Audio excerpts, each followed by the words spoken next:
priest for a love interest, Fleabag, but we're in a parasocial relationship where I watch her do shit. Thank you for this readathon because it re-energized me to actually do some reading.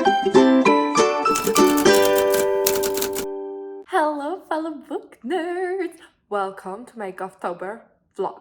So, if you don't know what Gothtober is something I only discovered recently, but it's a read-along happening in October for kind of Halloween, and it just had such good vibes. I just saw this randomly pop up on Twitter, Little Wolf Twitter, and the Gothtober announcement thumbnail just looks so freaking good. So I was like, huh, what's this? So this is a Halloween slash October themed read along happening every year, hosted by Little Wolf, Olivia's Catastrophe, and La Dette M. I think there's a theme every single year, and this year the theme is the Final Girl.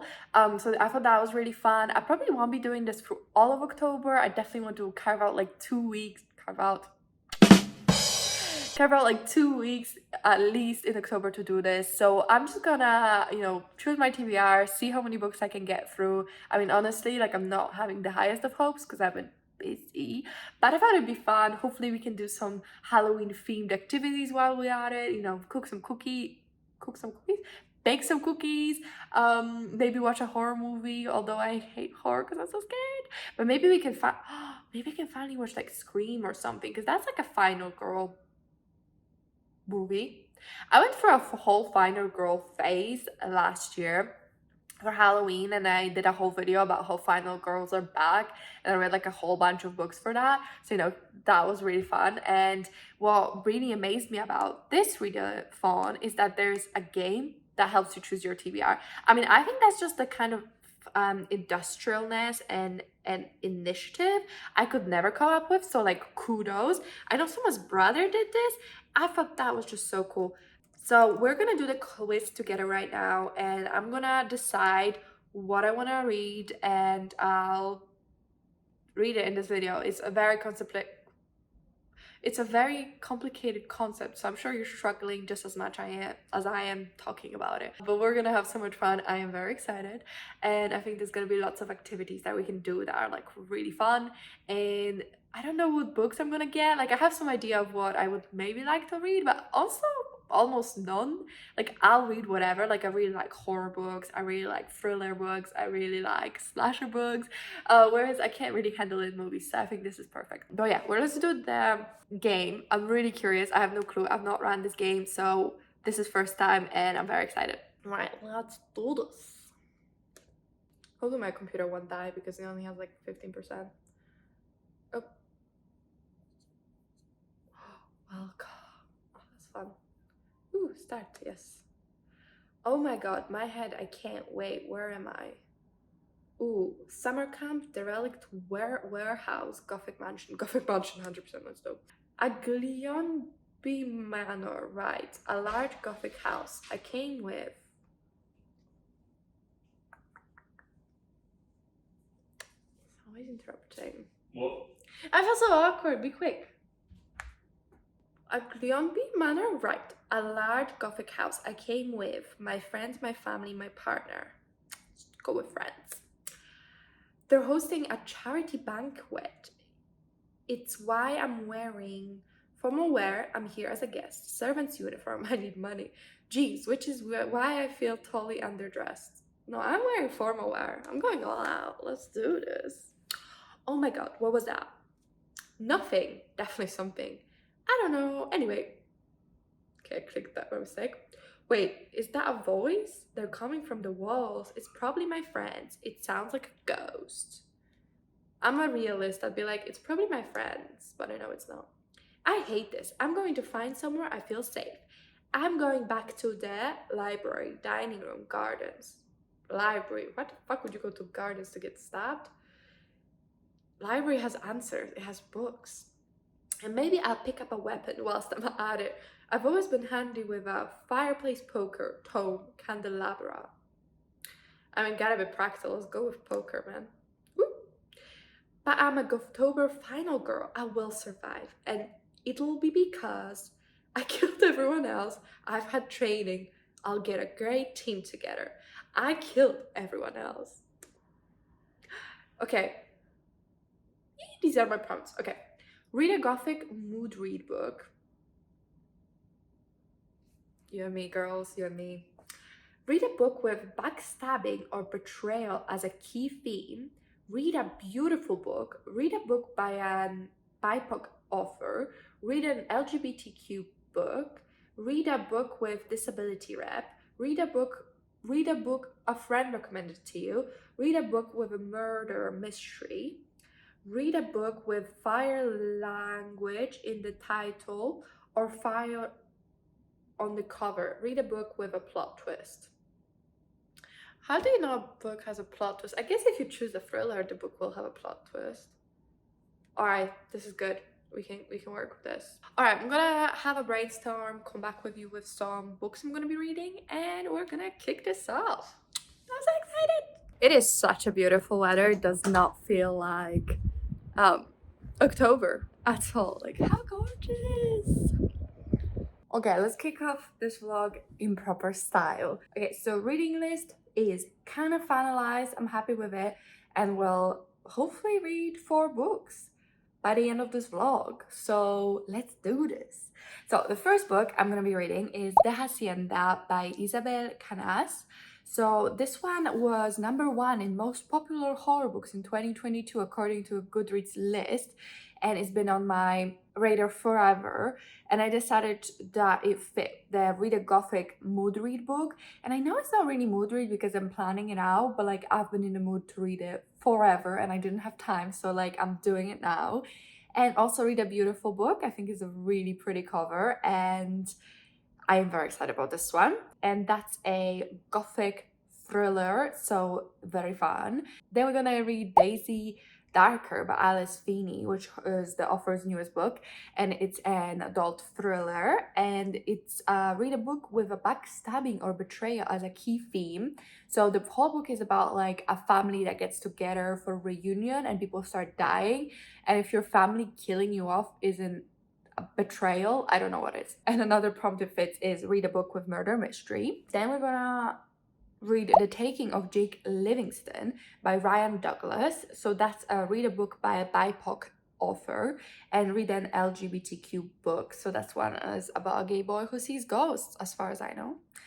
And then I picked up, I was struggling with the last one. I definitely wanted to hit the read a book with disability rep and read a book with a friend recommended it to you, but I was a little struggling. So I went to Goodreads and I figured out, you know, let's see what like books there are with disability reps in the first place that fit the spooky boopy vibe. You know, had a look who of my friends has read it. I did settle on lycanthropy and other chronic illnesses. So this book is the main character has chronic illness. So I did see that on Goodreads Easy gave this 5 stars, and I know that she herself has disability, so I thought, oh, this would be a good disability rep. So those are all the books we're going to be reading, and I am gonna try to do over the next 2 weeks. I've already done something kind of spooky. I went to see How They Run, which is like a new murder mystery movie.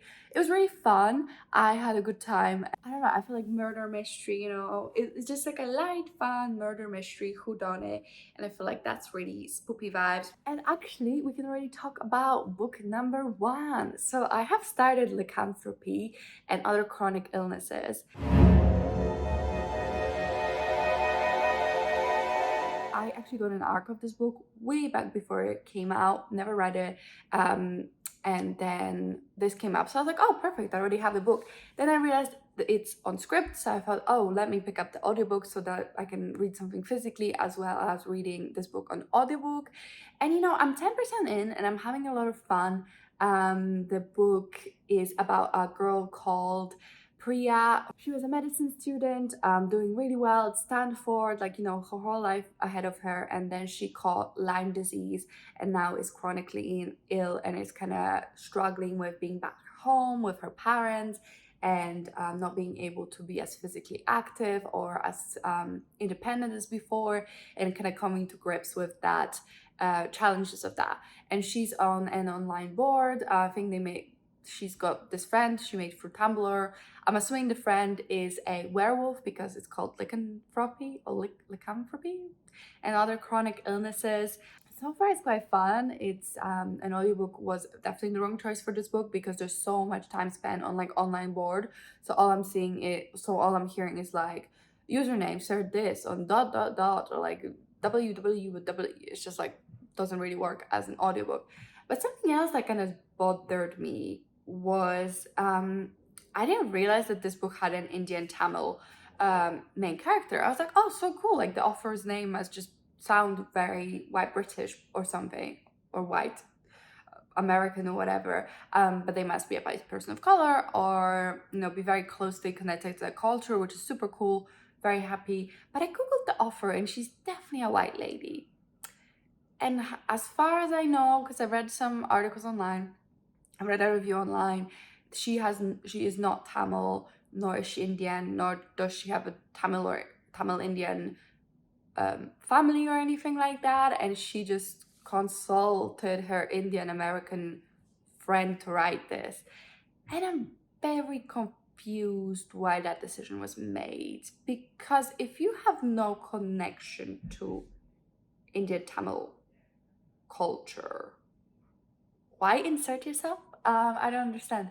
I don't know, like the audiobook narrator does like an Indian accent or like Tamil accent for her mother and her other family members, and it's like, oh, they spoke in mix of Tamil, but not really any Tamil words have not been dropped in. Like even she doesn't refer to her mom as Amma or dad as Appa, as far as I can tell, which are Tamil words for mom and dad, rather just like mom and dad.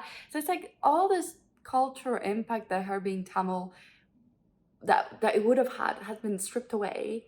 So it's just a white lady writing a person of color where she has no connection to that experience. So I don't really understand, and that really left bad taste in my mouth. Like I don't know, it just feels a bit like why did you choose to do that? Which is for like brownie points for a good job on like all this representation. I don't understand why the main character couldn't be the same race as the author. Like, I'm not sure whether the author has chronic illness. I think having read Izzy's review sounds to me like the rep is good, and like from other reviews I saw, sounds like the chronic illness rep is accurate and is good and is well portrayed. So like, good for that. That's really amazing. It's really great to see. I just don't understand the decision to make the character Tamil where it doesn't really have an impact on the story so far. It does not have any cultural markers. I feel like even food is not really like mentioned that much or anything. Like all of the things that would make her Tamil Indian are not really mentioned. And like I'm all for more representation. Like my boyfriend's Tamil Indian, so it would be amazing, to see more of that for his niece. And already there's like so much more representation. That representation should come from people of color representing themselves, not a white lady writing about a Tamil Indian, which has nothing to do with it. I don't know. I'm debating whether I should keep reading it. I don't quite want to abandon it because I do feel like it's great chronic illness rep from what I've heard. I don't have chronic illness, so I can't attest to that. So I can see that the benefits there, but it does leave a bad taste in my mouth where the author, why did they make a decision like this? Again, I'm only 10% in, so I don't quite see how this will be executed yet, but I've not been like impressed so far. So I don't know. I'll decide what I do when I get a bit more into it.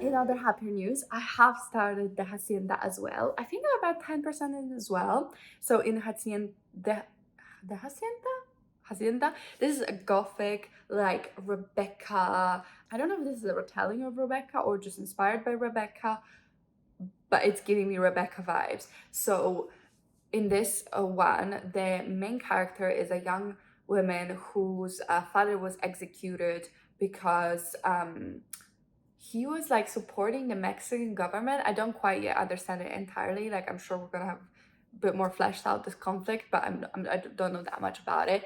But there was a a war in Mexico, and there were the insurgents and then there were the Spanish, and the father started off as an insurgent but then supported the Spanish government, and once the Spanish president got ousted, the father got killed, as far as I can understand. So she and her mother kind of desolate, relying on the mother's cousin's charity, and they're not the kindest because the mother kind of was disowned by her family because she married her dad, who was in a lower casta. And main character meets this dashing young man called Rodolfo. I don't even know if he's young. This man called Rodolfo, I think they're similar age. And he, talks about his property that he has, this hacienda that he has, and he proposes to her, and he's like, you could be the donna of this house, you could have something of your own, you could, reclaim all of that kind of stuff. And she decides to accept this proposal. They get married, and he was married before, so we kind of don't know what happened to his ex-wife, and I'm assuming this spooky weird things will start happening in the house. I am quite excited to get there. So far, it's really good. It's set in definitely Mexico. I don't know what year, 1920. I wanted to say early 1900s, late 1800s. I'll double check. I'm not sure. But yeah, so far it's really well written. It's quite beautifully told, and the prose, and I love it's description of someone's eyes.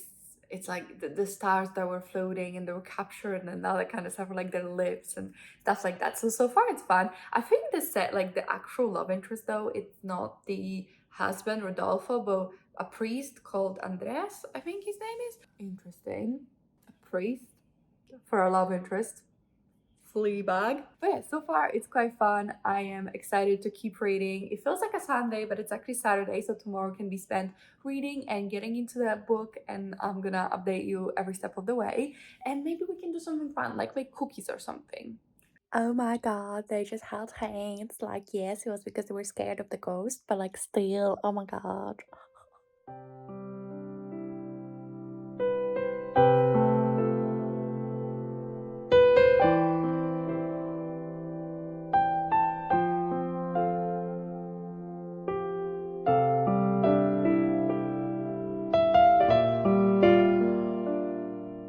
Alright, I'm back here because I filmed another couple videos, so that's good.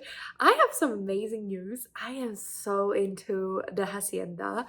I'm already 56% in. It's been about 24 hours since we have spoken. So I read a lot last night. I was couldn't put it down. I'm having so much fun. It's really tense. It's so good. Just super, super gothic, scary vibes. It's kind of got a scarier, more horror than I thought it would. I'm having a great time. Overall, I don't know if I have anything more to say than before. It just keeps on being really good. I'm really into it, really loving the gothic vibes of it. Just so much fun. Yeah, overall, the characters are really strong. I'm really grown to care about them, and they're doing a really good job of keeping me engaged. Overall, it's a great time. I am very, very excited to keep reading, which is a great feeling. Maybe I'll even almost finish it today, which would be amazing. There is one thing that I'm it's a little predictable. I think, not predictable. It's a little bit easy to predict the final big reveal, I think. We've not gotten there yet. But as soon as they mention something else, I think I see where this has gone and where this is going. I think this is more to do with the genre. I mean, they advertise this as Mexican House meets Rebecca. So I think, oh, meets Rebecca. I see, I think I have a good idea where this is going, but maybe I'll be surprised. I would say though, I'm sure this is me looking at it with my modern lens and hindsight, and it's not so easy. But I feel if you hear if you're in a haunted house and you hear a voice, and the voice isn't just I'ma kill you, go away, blah blah blah, but it's trying to communicate with you and tell you something, and it's this person, this person, this person, they have a secret, they have a secret, they have a secret. Eventually, I feel it'd be wait, what secret? Tell me, girl, tell me everything. I feel I just try to at least talk to it as I'm also running away, run away, but also ask questions. I don't know, I feel ghosts are underrated. They could tell you stuff. So I feel obviously, that's just me with my modern lens. You never know. But I feel just there could be more done with the ghost knowledge. But otherwise, I don't really have any updates. I'll talk to you tomorrow, I guess. But the week is actually starting. I won't have as much time to read, but I'm really hoping I bring this new energy of the Hacienda into the future with me. Something I find a little bit frustrating is like the main character knows. Like the other people clearly know something's going on, like supernaturally. And they're not really trying to hide it, but instead of like prodding and asking, she just kind of like does it. And I don't understand that. People with answers are right there. Right there. Fucking ask. It is hella windy, but I hope you can hear me. I finished the Hacienda last night and it was so good. I couldn't stop reading. I read till like 11:30. I wanted to go to bed at 10. But I was like, there's only an hour left. Might as well go on. And I did. And it was such a good book. I enjoyed it so much. It was well written, well paced. It was so much fun and it just really brought me a lot of joy. Well, that's weird because it's like really creepy and there's murder and the twists were semi predictable, but not too much. So it was a good vibe overall. I enjoyed it anyway. I gave it 5 stars. I think maybe it's like 4.5, but really it was just so well done and really made me care about the characters and the couple. And it was so bittersweet and beautiful. And I really just liked how it was executed. I liked um the magic system in this. I just overall had such a good time. 5 stars. Yeah, I couldn't go to bed because I had to finish it. I was like, if I stop now and I wake up in the morning try to do this, I'm just gonna get all like not into it. So might as well just keep going and try to finish. So yeah, I'm so happy. I read it in like 3 days and I finally found a book that doesn't make me want to fall asleep.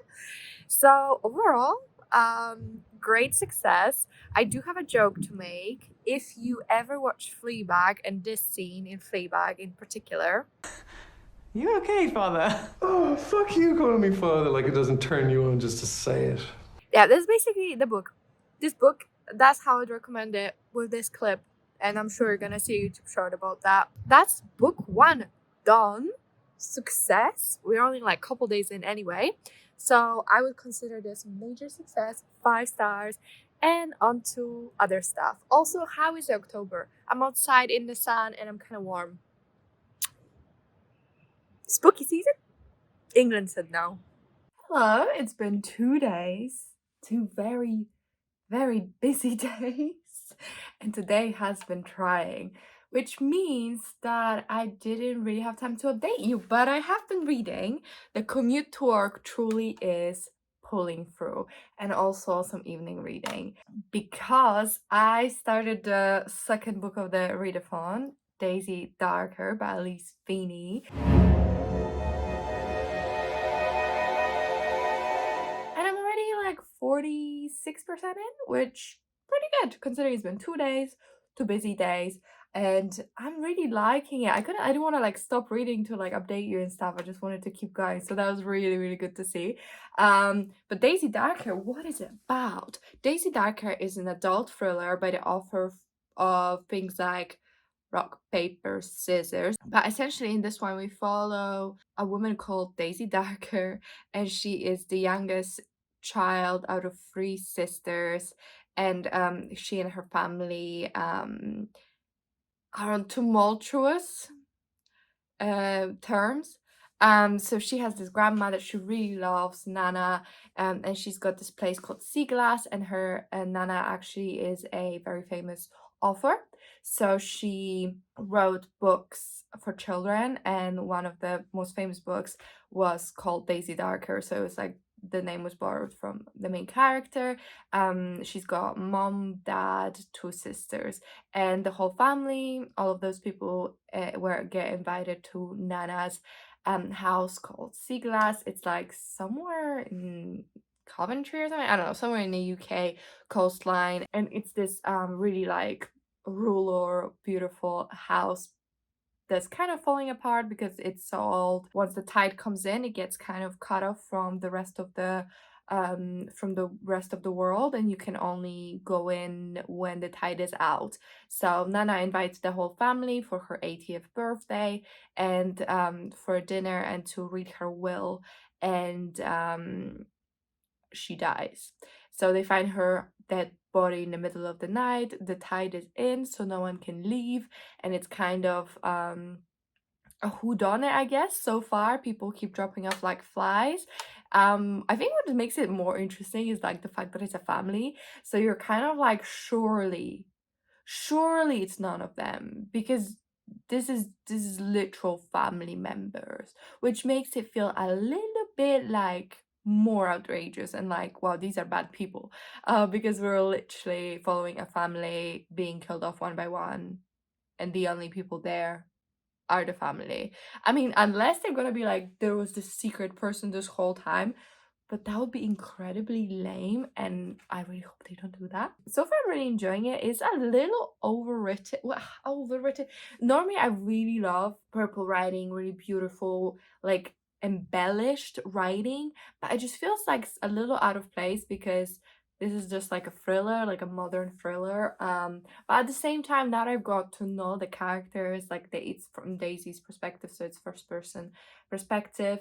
I know gotten to know Daisy, it kind of like feeds itself to the kind of person she is. She's very quiet, very into her feelings, very like eager to run away into her imagination. So her using like quite poetic ways to say something kind of makes sense to me, because like she's just like that kind of person. So that's grown on me. I do think sometimes it's a little weird. We'll have like a sentence that's like, Tracy really likes painting.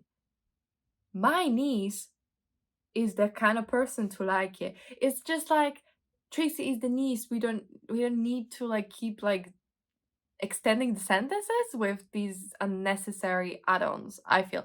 But it's such a small thing. Like overall, I'm having a really good time. It's really tense.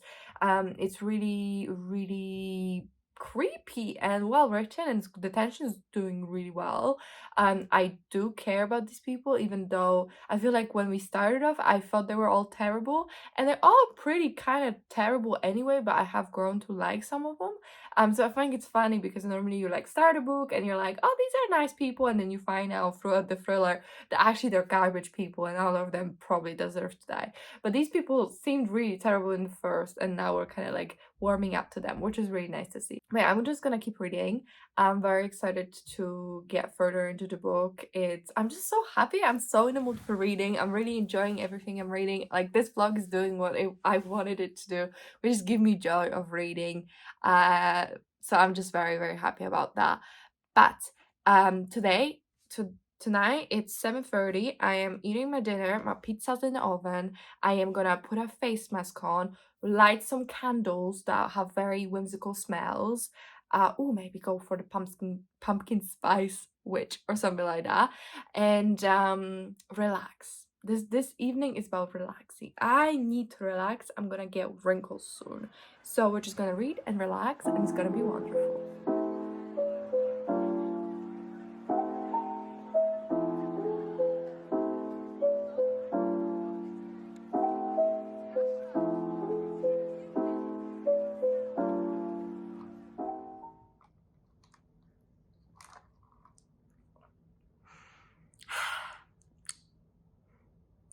So I've now gone to the Starbucks 4 times. They're giving me the wrong order every time, and I can't say anything because they take so long. I don't have the time to wait. So this is a pumpkin spice iced latte. I wanted a frappuccino. Last time I just got a latte. It was hot. It was disgusting because it was so sweet. And now I have this. Slightly better, but not what I wanted. Sad times, but on to happier things. I finished Daisy Darker this morning, and the plot twist. Did not see it coming, but it did make sense in the end. I feel like I would need to reread it and be like, did it make sense? But you know what? I think it did. I think most of it did. It was really good. I was like, interesting. staying. It was really, really fun, really weird and twisty, and all the things I complained about, I feel like they kind of make sense. Like the weird atmosphere and the weird thought patterns, the weird speech, I think that all makes sense. I'm very, very pleased. Like, it was really good. And it was definitely twisty, and there was 1000% a betrayal. So I would say we have met now like 4 Gothtober prompts. So that's pretty awesome. We got a pumpkin spice latte to celebrate. Halloween themed snacks. And I went to pick up Jake Livingstone, the taking of Jake Livingstone from the library. I'm very excited. Ooh, Daisy Darker, I would say it was like a 4.5, 4/5 star. I can't decide yet, so I'm gonna have a think. But yeah, next book we're gonna be reading is The Taking of Jake Livingstone. So far, this has been very successful. I am very excited, and I'm excited to dive into this one. Thank you for this readathon, because it re-energized me to actually do some reading because it was looking dire. It's finally weekend. I mean, technically it's Friday, but it's Friday 6 p.m. So that means it's the weekend. I can keep reading and keep this vlog going. I'm so excited. Maybe we can watch a scary movie. Maybe we can do something fun. I don't know. The possibilities are endless. But I did already finish. What a weird segue. What a weird segue. Anyway, I have already read a bit of another book. So this is The Taking of Jake Livingstone. And this book is a YA horror or maybe thriller. I'm not 100% sure. So this book is about this boy, Jake, who is in high school in America, living life. He actually goes to some preppy school, and he's like one of the other Black students in the school. But special thing about Jake, he can see ghosts. So he can hear them, he can see them, he can interact with them, he can see ghouls, and like it's always kind of plagued him. It's a bit strange because we learned that he mentions very early on he has like a psychic mentor, but we've still not met the mentor, so I don't know. But anyway, Jake can see ghosts. That kind of impacts his life a lot, as you can imagine. And we also get another perspective of this guy called Sawyer. He's a white boy. He's also kind of Jake's age. And we learn pretty early on, because I'm only this much in, so I don't think it's a spoiler, that Sawyer is a school shooter. So a couple months prior, he didn't go to Jake's school, but he went to a school nearby, and there was a mass shooting. So he killed fellow students as well as himself at the end. And we get Sawyer's diary entries. So we hear from Sawyer, and as of where I'm in the book right now, which is 68 pages in, Sawyer starts haunting Jake, and Jake believes that Sawyer took another life as a ghost of this guy called Matt, who was Jake's neighbor. So that's kind of where we are. That's the kickoff of it. I mean, they do say that there's another Black student coming to St. Clair, a handsome Alistair. So I do think this is LGBTQ. I think it's a gay romance, or it has a gay romance in it. But so far, Alistair's not made an entry. It's been reading really quickly. I'm quite enjoying it. It's well written. It does read really YA, but it is YA, so why wouldn't it? And it's kind of disturbing to read from Sawyer's perspective, because at first I was like, who's this guy Sawyer? I didn't think this was the, like, you get a feeling pretty quickly there's something disturbing going on with Sawyer. Is he like goes to therapy? That's why he's writing this diary. He rips legs of insects. That's like his favorite pastime. He tried to take his own life before, and he keeps thinking like, I'm gonna snap and take someone else's life, let me take mine first. And that's kind of Sawyer, and it's really a strange thing to be following his perspective as well as Jake's. And I'm sure it's gonna like really work together to bring something very impactful, but so far I'm like, freaking out, Sawyer. But yeah, so far so good. I'm having a good time. I'll hopefully read this soon. I mean, considering it's the weekend. So let's hope I can finish this book. There is a book I think I might be reading as well. But you know what? I'm gonna keep you in suspense and only tell you if I actually do it. I am also making progress through lycanthropy and other chronic illnesses. I decided to read the book or like listen to it at least a little bit more, see how it presents, and what I think, because the review I read did say that it was like had white supremacy and all of that. I'm not really getting that so far, but we'll see. I'm like 36% in, so we found out that the Priya's friend is a werewolf now, which, you know, the spoiler, that like the title really gives it away, so it's not like I was ever on the edge of my seat. But we now know officially, so that's good. So I'll update you and hopefully do something fun this weekend. That's also scary, so I can show you. I finished Jake Livingstone, The Taking of Jake Livingstone, and I must say, I found it a rather anticlimactic ride. So I read this extremely fast. I mean, this book is only 240 pages, which is very low for my usual reading. So it was a really quick, really easy read. Like I just finished this morning, like half of it in one go. But I wouldn't say that it was because I was like obsessed with it or couldn't put it down or had such a good time with it. I think overall nothing overtly impressed me about this. There were some weird moments that I felt like the main character's choices made no sense to me, and I was like, you are in danger and you're doing something pretty terrible, but it's literally your fault. So my sympathy only goes so far. Maybe, you know, if I read this a couple of years back, I would have really enjoyed this. I have no complaints about it. Well, clearly I do. I have no glaring complaints that would be like, oh my god, no, I never read this book, blah, blah, blah. Like, no, like, read it if you want to. I gave it 3 stars and I will forget this very quickly. But it was fun. And another 2 prompts. Down, I think this was a BIPOC offer and LGBTQ plus rep as well, or BIPOC character. No, I don't know. Anyway, we are still trudging along on the Lycanthropy book, so we do have one left.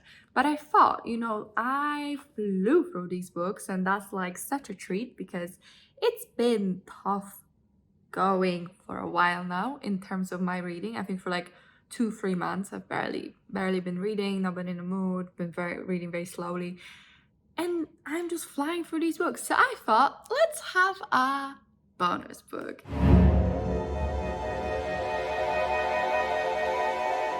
So this one's called Midwinterblood by Marcus Sedgwick. I don't know much about this book. I did request it from my library because I watched a vlog with Books and Lala made a vlog about rabbit books, and she in it said this was good. And what she said, I think it was like 2 people who like keep meeting each other in time or something like that. And I was like, what? That sounds amazing. So I picked it up from the library. I was like, I have no clue when I'm gonna read this. So why not now? It's a horror, it's adult, and I think it'd be fun. The only prompts that we've not ticked off yet, well, lycanthropy will account for some of that, but a trope we've not accounted for is the fire in the title or fire on the cover. And I do not think there's any fire on this. I mean, with Midwinterblood, no fire, anywhere no fire. It is very red, but I couldn't find any fire horror book that I wanted to read. I went to my library, I was like, maybe I'll just pick up something at random, and there wasn't anything. But you know what, this is a library book. It's kind of a rec from a friend because Books and Lala said it was good, and I trust her recommendations. Not that we're friends, but we're in a parasocial relationship where I watch her do shit. So the weekend's almost over, but I did start Winterblood and I finished part 1, I guess. They're separated into, as you can see, different time periods. So I read period 1, so it's set in 2073, and we follow this journalist called Eric who visits this island, which is rumored to have this dragon flower that can make the elixir of youth, or like everlasting life. And so far it's just been a bunch of weird stuff happening with memory, and we know these people are sus, and something happens, they do something to Eric, and we cut and we go back to 2011 and we follow an archaeologist called Edward digging a dig at the island. So far very strange. I don't know what's up so far, but I'm into it. The writing is really good, really addicting, gets you know, like sucks you in so quickly. Barely had any pages. Like I'm on page 66 and the first part is only 55 pages long, but it was so addicting. I was like, wait, what happened? I want to read more. What? So far I'm very, very glad. I'm also having a decent time with lycanthropy. Like I feel like it's so weird because if it wasn't for the whole this author is writing not from her own perspective, I feel like this is a really beautiful story about people who really need a community getting a community.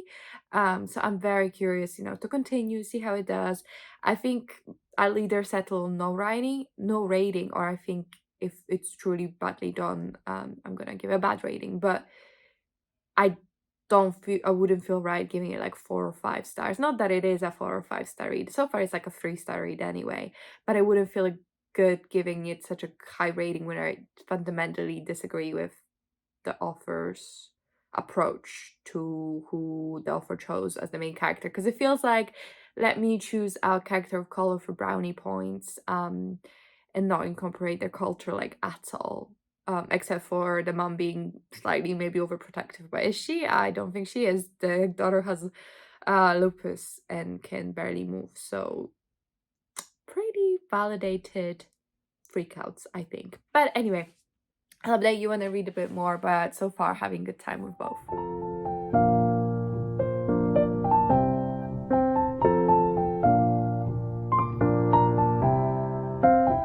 It's been a couple days, but I finished Midwinterblood like a day or two ago, and I must say this book was enthralling. I had such a good time. It was really like I kept being like, wait, what's happening? And I loved the non-linear structure it had. I really like going from the present to the past further and further, and then it being brought back full circle. The last couple sentences, I was like, what? But besides that, it was honestly such a good time.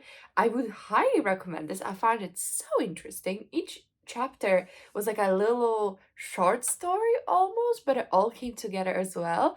I loved it. I had a great time with it. I would highly recommend it. What am I giving it? 4 or 5 stars for sure. The thing is, I think I misread when I saw that this was horror. This is not horror or nothing horrific, at least to me. I mean, it's like suspense, I guess, but it's mostly like fantasy slash sci-fi, I guess. But yeah, great time.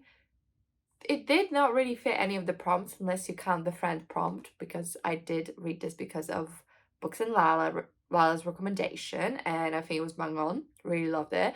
So yeah, really, really good success here. And I also finished Lycanthropy and Other Chronic Illnesses. So first of all, there was something wrong with script. I don't know what, but I had some kind of like I did get a notification saying that they had some audio playback issues for some of the books, and like I swear to God, a chunk of it just went missing, and it kept losing my bit in the book. And then I was listening, I was like, a chunk was missing. I was like, this happened to me before with Life from Uncommon Stars and like Horrid, where a bit of books were just missing, so they just like skipped around. But like it told me I had an hour left, and then it just ended, as in like it was like, yep, this is the last chapter, thank you very much for listening to this book. So I do think I mixed a big chunk in the middle, but I was so frustrated. I did have an arc, so I did try to read on my Kindle, could not find my place for the life of me, because the arc, the way it was formatted, I'm so glad I didn't end up reading that, because I would not be able to comprehend like what the hell even happened. It didn't have any chapters or anything, so like finding my place was impossible. So I probably missed a good chunk of this book. I don't really care. It was okay. I'm sad that the author decided to make a decision that the author decided to make with the regards of co-opting and appropriating another culture in the terms of like who the protagonist was, because I do think that this book is very valuable. I think this book has such a nice, deep own voices, as far as I know, look into chronic illness. And I think it was great seeing people with chronic illness come together, create a community, support each other. I think all of that was beautiful.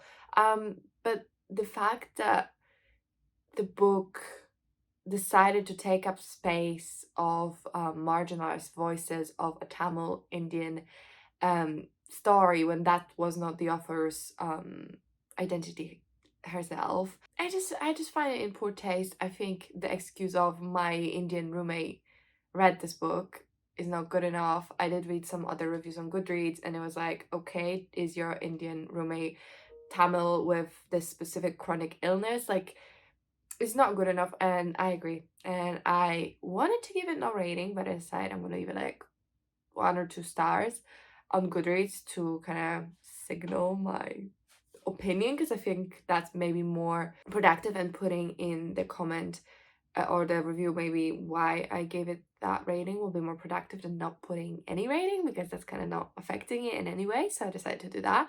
So yeah, I finished it. Bit of a sour note to end on. So I thought I went to the library again, and this time I got like 5 books. I don't know what happened. I was like, oh, I'm after work, let me go explore. So explore I did, and I saw this book because I was so determined. I was like, I really want to fit it, like I really want to complete every single prompt I was given. So I only have the fire, language or fire on the cover prompt left. And I was like, I really don't want to, like, this vlog, I will bet you, will be already long. And I don't want to keep, like, recording this vlog and, like, reading 50 books. Like, I have to get on. So I was like, let me pick up, like, a very short book. And I couldn't find one. And then I saw this. And it's pretty short. And it's a collection of British Black and Asian poetry. Obviously, it's called Fire People. And the thing is, I don't read poetry. I've not read it since school. I never read it for fun. I just never really gravitated toward poetry. But that means I've not read poetry since I was like 17 for school. So maybe giving poetry a shot would be a nice thing. It's also a collection of British and Black Asian poetry. It's Black History Month in the UK. So I thought that was all cool, so I wanted to give it a shot, so I picked it up. And then I opened up this book, and this is what I see. Almost took out my eye. This is what I see on the back cover. And you're like, so this man, Lemsisay, I don't know if I'm saying his name right, was a chancellor of my university when I was in university. University of Manchester, he was a chancellor there while I was there, which means for like, I think end of year, maybe beginning of year as well, we had this big speech, and every time like something happened, we'd have a big speech, and he would open it up with poetry. So I thought, you know what, this is so much fun, like so weird. This not really happened to me. Like I've met the guy, I've shaken his hand, he handed me my diploma. I'm gobsmacked. This is so much fun. So, I'll give this a shot. I'll probably only update you when I'm done. Okay, so this vlog is coming out tomorrow, and I've not read any of this. I did like look through, and it does have some really cool poems. I read this one, it was really cool. I read this one, which is really cool, and like that kind of made me want to read it, and I feel like I might actually pick it up and hopefully read it a bit over time. I didn't want to like force it and read this today because I have to edit this vlog or whatever, and then not appreciate it because I'm just reading words, not thinking of words. But yeah, you know what? Consider this a rec if you're looking for a book with fire in the title and you're into poetry. There you go. But that means it's officially end of this vlog. Thank you so much for hanging out. Thank you so much for the people organizing the readathon. I had so much fun. It really filled me with love of reading. I'm sorry how long this vlog is, but you know what? If you're here anyway, this far in means you're one of my people, and you probably don't mind as much. So I hope you enjoyed it. Let me know if you participated in any readathons in October. If you did, what was it? What did you read? What was your favorite? What was my favorite book of the vlog? Probably the Hacienda. It was really good, and I also really like Midwinterblood. So take these as your recs. I really hope you had a fun time with me, because I had a really fun time with you, and I'll see you in my next one. Bye.